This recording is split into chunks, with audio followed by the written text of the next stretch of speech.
My name is Katie Miles, and welcome to this next segment of Assessment 101.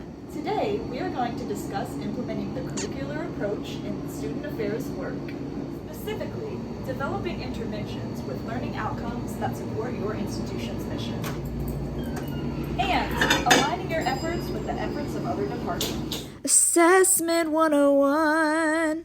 By the end of this instructional video, you will be able to identify the do's and don'ts of planning programmatic interventions to maximize student learning, and articulate the importance of cross-departmental collaboration when sequencing learning. First, we're going to demonstrate what not to do when planning an event.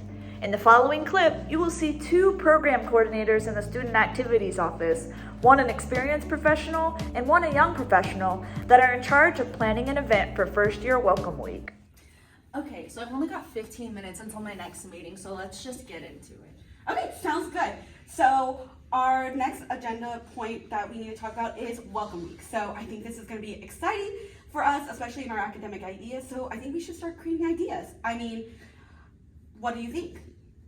Like new ideas? We've been doing this program the same way ever since I've been here, so I don't think we need to change it.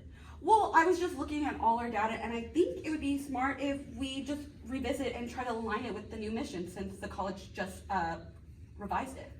I don't really want to change it. It's too much work, and I don't agree with the new mission, frankly. If it's been working, I just don't see why it needs to be altered. Well, have we tried to consider consulting with other offices? Other offices? Why would we need to talk to them? I've heard bad reviews from students. Well, some of these offices have already redone their mission and kind of aligned it with assessments. So I think it'd be smart just to consult with them and see what we can do. Smart? I don't know what your graduate program at the University of Georgia taught you, but this office has been doing the best programs for years without the help of other offices. Okay, I just thought it would be a good idea to serve our students better, but if you think that's gonna help, then I say we do it. So, but I gotta go, so I'll talk to you later. These young folks really think they know what's right. So, what do you think that these two professionals could have done differently?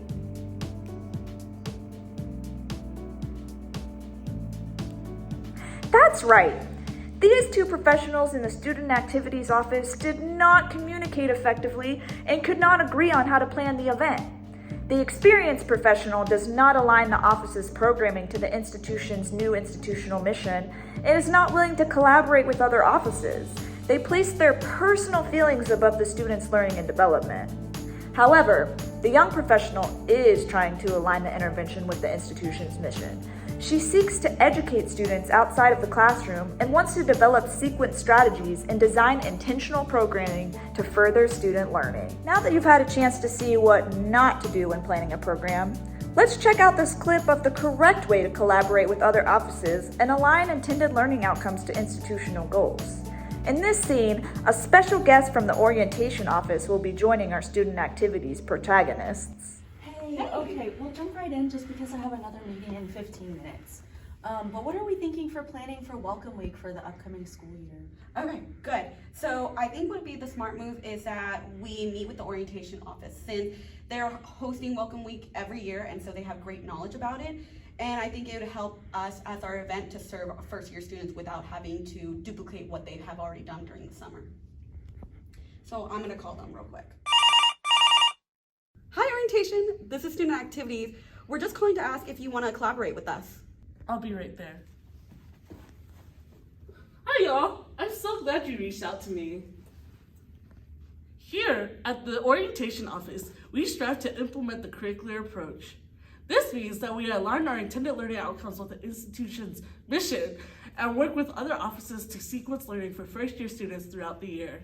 Well, I've never heard of the sequence learning approach. Would you be able to share more information about that with us? Yeah, with careful planning and collaboration, we can ensure that learning builds over time rather than siloed, standalone experiences.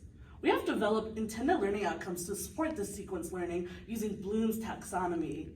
Would you like for me to share these learning outcomes with you to provide an example of what aligning to the university mission looks like?